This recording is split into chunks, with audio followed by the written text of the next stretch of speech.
इंद्रिय विषयों में लगती है और फिर उन्हीं को भोगने में लग जाती है।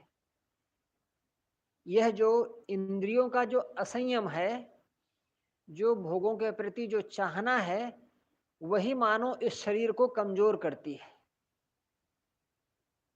भोगों की कामना इस शरीर को कमजोर करती है। भोगी शरीर बहुत जल्द रोगी होता है। स्वामी रामदेव के पास चिकित्सा कराने के लिए बहुत से लोग जाते हैं। उनके बताए अनुसार रहते हैं, प्राणायाम करते हैं, योग करते हैं, घूमते फिरते हैं, थोड़ा भोगों से दूरी बनती है तो स्वस्थ हो जाते हैं। फिर वापस जाते हैं, फिर योग छूट जाता है, घूमना टहलना मेहनत करना छूट जाता है, फिर भोगों में उतरते हैं, फिर रोगी होते हैं। इस शरीर से जो भोगों की जो कामना है और भोग करते करते शरीर का क्षीण होना है, वही मानो नाव का झांझरी होना है। और जैसे कमजोर नाव में बहुत से लोग बैठा लिए जाएं तो नाव कैप्साइज्ड, डूब जाएगी, पलट जाएगी पानी में, ओवरटर्न्ड।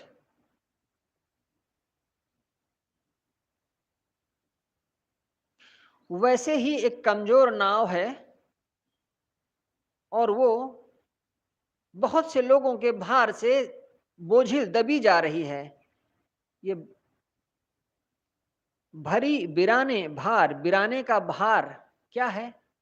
गुरुजी ने लिखा है, मन में जो परिवार, घर, लोक और धन की जो चाहना का बोझ है, वही है नाव का भार से बोझिल हो जाना।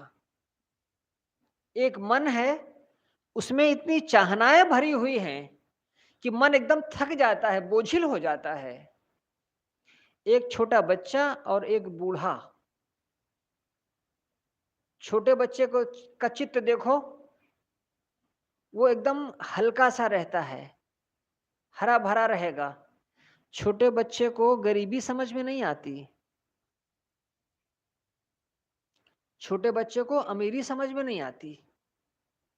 गरीब का बच्चा है, कपड़े फटे हैं, पैरों में चप्पल नहीं है, धूप में खेलता रहता है, पसीने से लथपथ, जहां कुछ किसी से मांगकर खा लिया, लेकिन उसमें यह भाव नहीं होता कि मैं गरीब हूं। वो वैसे ही हंसता है, वैसे ही खेलता है।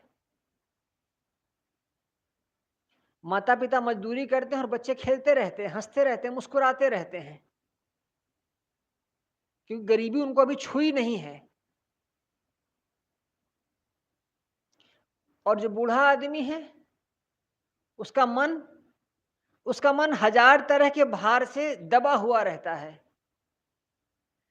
आशंका, संदेह, नहीं पूरा हो पाया, कितनी सारी चीजें बूढ़े के मन को दबाए रखती हैं।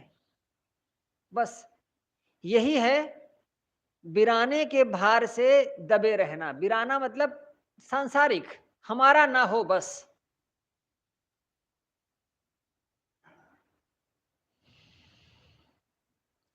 शरीर भोगों की वजह से कमजोर हो गया है और मन मान्यताओं का बोझा लादे हुए है, उससे बोझिल हो गया है। अच्छा, केवट सो परिचय नहीं। और जो केवट हैं, जो पार ले जाने वाले हैं, जो गुरु हैं, जो संत हैं, जो सत्संग है, उसको तो जाना ही नहीं कि ये भी कोई चीज होती है।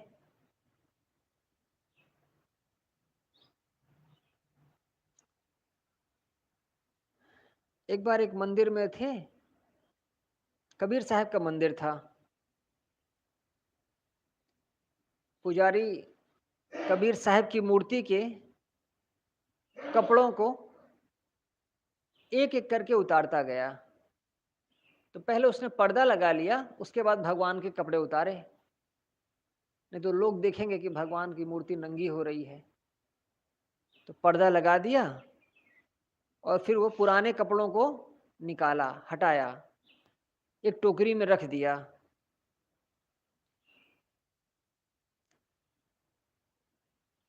फिर मूर्ति को नहलाया और पोंछा। फिर एक दूसरा आदमी एक टोकरी में, जो कि सुगंधित फूलों से लदी हुई थी, उन फूलों को हटाया, अंदर से एक पैकेट निकाला, उसमें कपड़े थे भगवान के, नए नए कपड़े पहनाया। बैठे हुए हम लोग देख रहे थे, देर लगाया। बहुत ज्यादा कर्मकांड तो नहीं किया, लेकिन किया, जितना बताया हूं उतना उसने किया। फिर पर्दा हटाया और खुश हुआ, ऐसे देख रहा था। कुछ लोग आए कबीर साहब को मानने वाले, तो उस आश्रम के मुखिया भी थे, हम 2-3 लोग थे। वो भगत आया, जाकर के सीधे पहले ऐसे देखता हुआ, ये कौन साधु लोग आ गए अजनबी की तरह, और गया मंदिर को, पहले प्रणाम किया। फिर चलते चलते वहां के मुखिया को साहेब बंदगी जैसा कुछ कहा और चला गया। मैंने कहा उनसे, आपको भी नहीं किया, हमको तो किया ही नहीं, आपको भी नहीं किया। पहले वो वहीं गया, बोले हाँ लौटते समय तो बोला था ना। हाँ, उनका इतना संतोष है तब तो बढ़िया है। कबीर साहब की मूर्ति को तो प्रणाम कर रहा है, और वो जो मूर्ति की सेवा कर रहा है, पूरी व्यवस्था करता कराता है, उससे कोई परिचय नहीं, परवाह ही नहीं। केवट सो परिचय नहीं। जो केवट है, जो सदगुरु हैं, जो संत हैं, जो सत्संग हैं, उनसे कोई परिचय ही नहीं है। क्यों कर उतरे पार, फिर कैसे पार उतर सकते हो भला?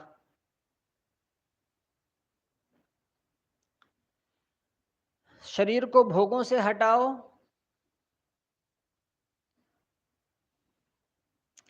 मन में जो इच्छाओं का बोझा लाद रखे हो उसे उतार फेंको, और तब किसी साधु गुरु से जुड़ो। ये तरीका है पार होने का।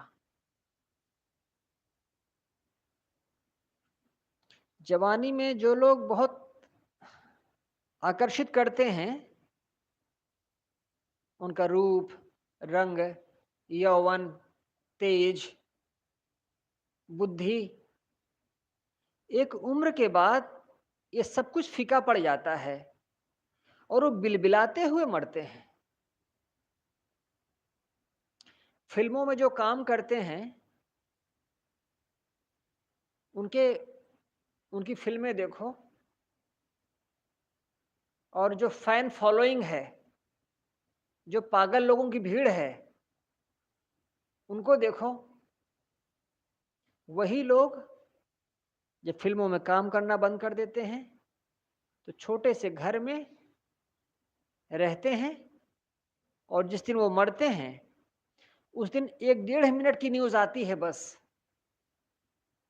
कि अमुक का शरीर छूट गया, इतने साल उनकी उम्र थी, पिछले कई वर्षों से बीमारी से परेशान थे, बस खत्म।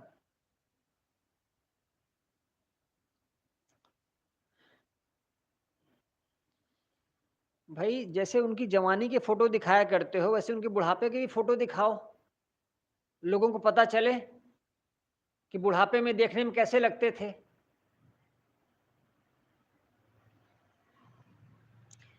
फिल्मों में एक हीरो था, फिल्मों में काम करता था, फिर वो सन्यासी हो गया, सब छोड़ दिया, चला गया किसी आश्रम में रहा, 7-8 वर्षों तक रहा, लेकिन फिर वापस आया, फिर फिल्मों में काम करना शुरू किया। तब जवानी चली गई थी, दूसरे लोग आ गए थे, इतनी फिल्में तो नहीं मिली, लेकिन पहले की कुछ यादें थी लोगों को, तो काम मिला, काम किया, बच्चे बड़े हो गए थे, लेकिन फिर दूसरी शादी किया, बच्चों ने विरोध किया, माना नहीं, फिर कैंसर हो गया और कैंसर से पीड़ित होकर के कुल 36 किलो का बचा था, 36 केजी। चलता था तो 2 लोग पकड़ते थे। चेहरा पहचान में नहीं आता था कि ये वही था जो 15 साल 20 साल पहले इतना आकर्षक था, और मर गया। नशे में जो जीते हैं उनका अंत बहुत दर्दनाक होता है।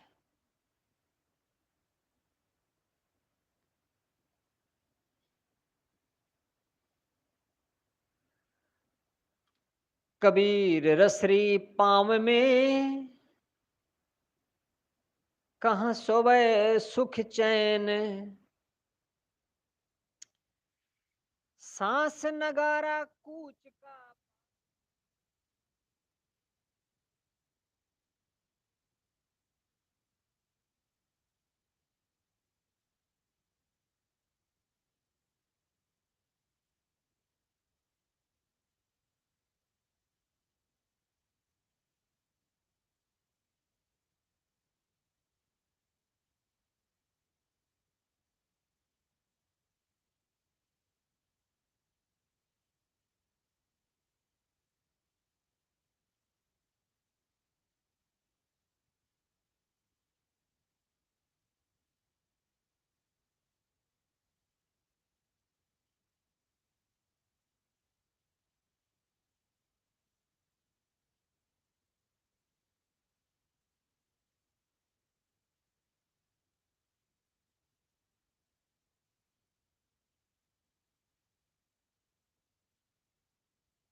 हर आदमी की सांसें लिखी हुई हैं, इतनी सांसें लेगा ये आदमी, और लिखा है कि ये इतना भोजन करेगा।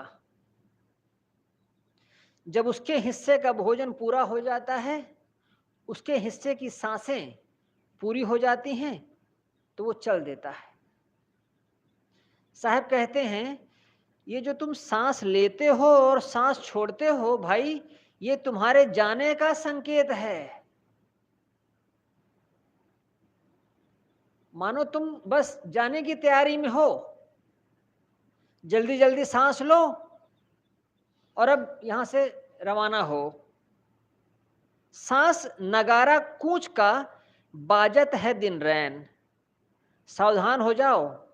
सांसें दिन रात तुम ले रहे हो, तुम्हारी सांसों की संख्या घटती जा रही है। तुम कैसे सुख से सोओगे? कोई आदमी है, उसके पैर में रस्सी बंधी हुई है, वो सुख से कैसे सो सकता है? कोई आदमी है, रास्ते पे सो रहा है, कैसे सुख से सो सकता है?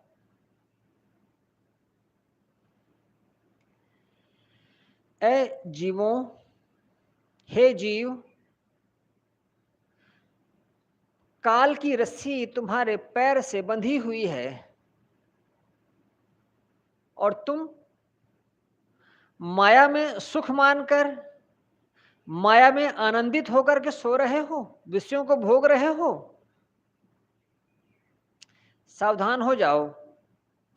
सांस तुम्हारी निरंतर कम होती जा रही है, दिन रात।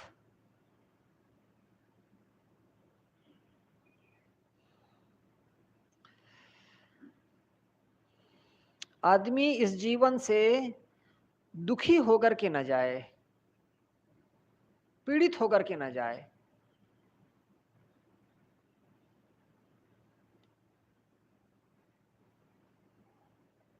जॉर्ज फर्नांडिस एक बड़े नेता हुए हैं, वो कर्नाटका के थे, ईसाई थे शायद, क्या नाम से तो ऐसा लगता है जॉर्ज फर्नांडिस, लेकिन मार्क्सवादी नेता थे। बिहार को उन्होंने अपनी कर्म भूमि बनाया था और नालंदा वहाँ एक जगह है, वहाँ से वो मेंबर ऑफ पार्लियामेंट, लोकसभा के सदस्य चुने जाते थे। बहुत तेजवान, बहुत तेजस्वी। रेलवे के पहले वो कर्मचारी थे, उसी यूनियन के नेता थे। हिंदी, इंग्लिश, कन्नड़, बंगाली सब में एक जैसे बोलते थे। जैसे कोई बंदूक से गोली मारता है, जॉर्ज फर्नांडिस ऐसे बोलते थे, तर तर तर तर तर तर।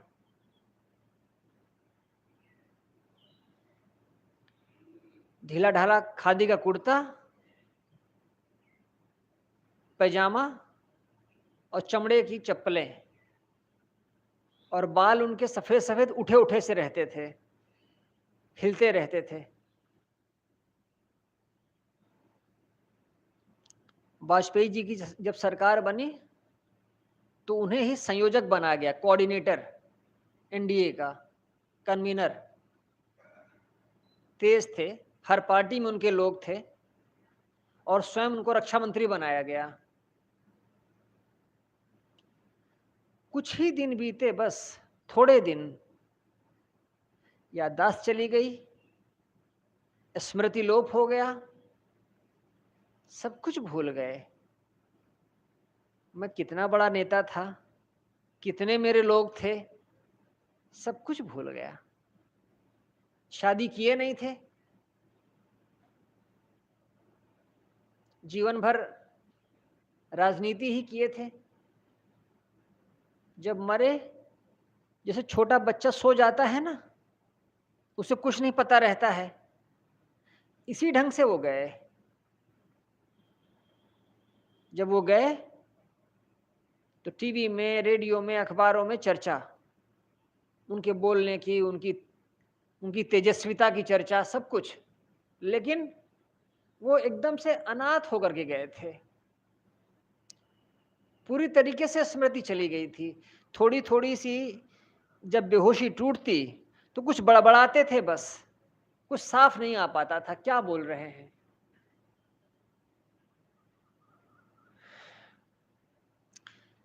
जैसे जैसे बुढ़ापा आए, समझदारी से जीना शुरू करे और ये देखे कि ऐसे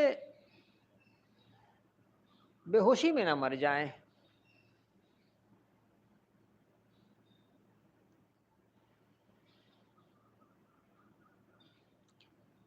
कबीर गाफिल क्या करे, आया काल नजदीक, अरे कान पकड़ के ले चला, ज्यों अजिया ही खटीक। खटीक जानते हैं? एक जात होती है, उसको कास्ट हायरार्की में सबसे नीचे रखा जाता है, खटिक। जहाँ खटकों का की बस्ती होती है, जहाँ उनका मोहल्ला होता है, वो गांव के एकदम बाहर होता है। शायद चाम से संबंधित उनका कुछ काम होता है, चमड़े का काम होता है, नगाड़ा बजाना, चाम को सुखाना, यही सब काम होते हैं खटकों के। उनके पास कोई जमीन नहीं होती है, खेती नहीं कर पाते। जैसे वो बधिक का भी काम करता है, बधिक का भी काम करता है खटिक। जब किसी अजिया ही, अज कहते हैं बकरे को और अजा कहते हैं बकरी को, अजिया, अजिया माने बकरी। जो अजिया ही खटीक, जैसे खटिक, जैसे बधिक बकरी को कान पकड़ के ले चला, जब बधिक बकरी को का वध करने के लिए ले चलता है तो कैसे ले जाता है? कान पकड़कर उसको घसीटते हुए ले जाता है। बकरी जाने को तैयार नहीं होती है, तो बधिक उसके कान को पकड़ता है और खींचते हुए ले जाता है वधस्थल पे। ऐसे ही जीव मृत्यु के लिए जरा भी तैयार नहीं है, तो क्या होता है, आया काल नजदीक, जो काल है वो नजदीक आता है।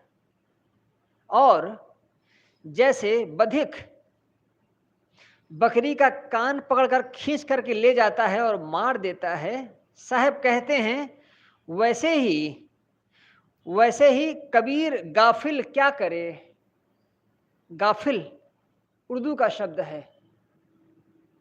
गाफिल मतलब जो असावधान हो, जो होश में ना हो, जो नशे में हो।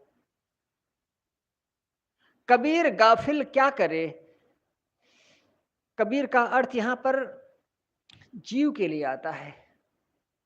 ऐ कबीर, ऐ जीव, गाफिल क्या करे। तुम क्यों गाफिल होते हो, क्यों असावधान होते हो। आया काल नजदीक, देखो काल तुम्हारे एकदम निकट आ गया है। और जैसे कोई खटिक किसी बकरे या बकरी को खींच करके ले जाए कानों से और मार दे, वैसे ही काल तुम्हें ले जाएगा।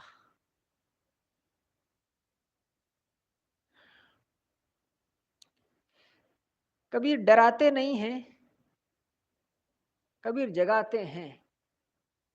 जागो और समझो।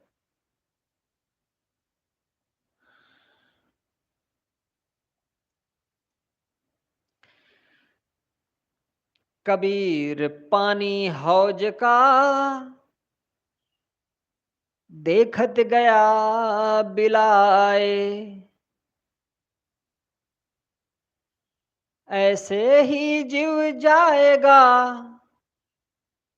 काल जो पहुंचाया आए। कबीर पानी हौज का देखत गया बिलाए। एक हौज है, एक टंकी है पानी की, उसमें कोई छेद है। दिन भर पानी भरो और सुबह उठ के देखते हो तो हौज का पानी बिला गया, खत्म। कहां से, कोई छेद बचा रह गया था, उसी से पूरा पानी निकल गया। ऐसे ही जीव जाएगा काल जो पहुंचाया है। जैसे नाली से हौज का सारा पानी देखते देखते समाप्त हो जाता है, वैसे ही ये जो श्वास आती है और जाती है, बस ऐसे ही एक दिन प्राण छूट जाएंगे, शरीर पूरा हो जाएगा। कबीर साहब के रूपक कैसे हैं। एक लेखक मुंशी प्रेमचंद के बारे में बात करते थे। उन्होंने कहा, प्रेमचंद की कहानियां और प्रेमचंद के उपन्यास, उसमें कोई चमत्कार नहीं होता था, उसमें कोई कलात्मकता नहीं होती थी, बस सीधी सादी कहानी होती थी बस। इसीलिए सीधे साधे लोग उनकी कहानियों को पसंद करते थे। प्रेमचंद फिल्मों में पटकथा लिखने के लिए मुंबई गए थे, शायद 1930-32 के आसपास। फिल्में बनती हैं तो फिल्मों की कहानी होती है, तो उनके ही उपन्यासों पर फिल्में बननी थी। तो डायरेक्टर ने उनसे कहा, आप मुंबई आइए, हम आपके रहने खाने की व्यवस्था करेंगे और आपकी ही कहानी पर, आपके ही उपन्यास पर फिल्म बनाएंगे। तो उसमें कुछ चेंज करना होगा, डायलॉग है, बातें हैं, तो आप चेंज कर देंगे तो अच्छा है। वो एक प्रेस चलाते थे, छापने का काम करते थे, तो छापा खाना में उनको नुकसान होता था, फायदा नहीं होता था, क्योंकि बनिया तो थे नहीं, वो दिमाग के लेखक थे। तो बंबई गए, 1.5 या 2 साल रहे। एक नौकर रखा, वो भोजन बनाता था।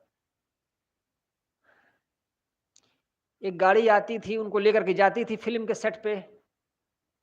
इस तरीके से वो 1.5 साल रहे।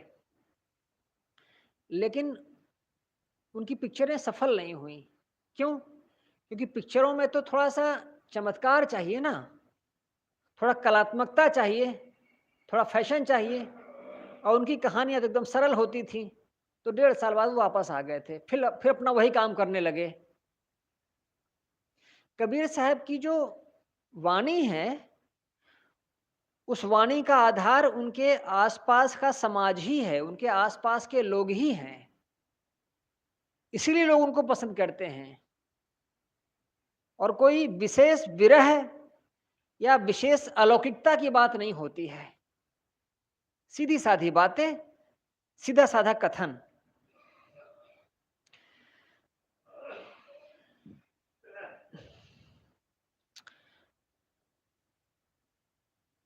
आजकाल के बीच में जंगल होगा बास, ऊपर ऊपर हल फिरें, ढोर चरेंगे घास। साहब अंतिम समय की याद दिलाते हुए इस पद में कहते हैं, आजकाल के बीच में जंगल होगा बास। जहां पर बस्ती है, वहां से हटा करके जहां एकांत है, जहां शमशान है, वहां ले जाकर के डाल दिए जाओगे। जंगल होगा बास, जंगल में तुम्हें डाल दिया जाएगा। और ऊपर ऊपर हर फिरे, कुछ दिनों में जहां शरीर को दफनाया या जलाया जाता है, कुछ दिनों में वहां हल चलाने लगते हैं लोग, और ढोर चरेंगे घास। और जब घास उग जाती है तो पशु आकर के चरते हैं, और उसके नीचे दबे हुए रहते हो बस।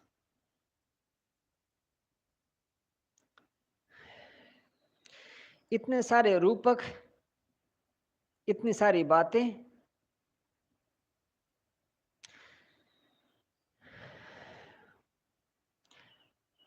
एक दिन ऐसा आएगा कि राजा हो, राणा हो, धनी हो, गरीब हो, सबसे बिछुड़ना हो जाएगा। फिर फिर क्यों सावधान नहीं होते हो? इस प्रकार से साहब हमारे मोह के तार को ढीला करते हैं और अपने उपदेश देते हैं। साहेब बंदगी साहब। वंदन है गुरुदेव तुमको, वंदन है गुरुदेव, वंदन है गुरुदेव तुमको, वंदन काल के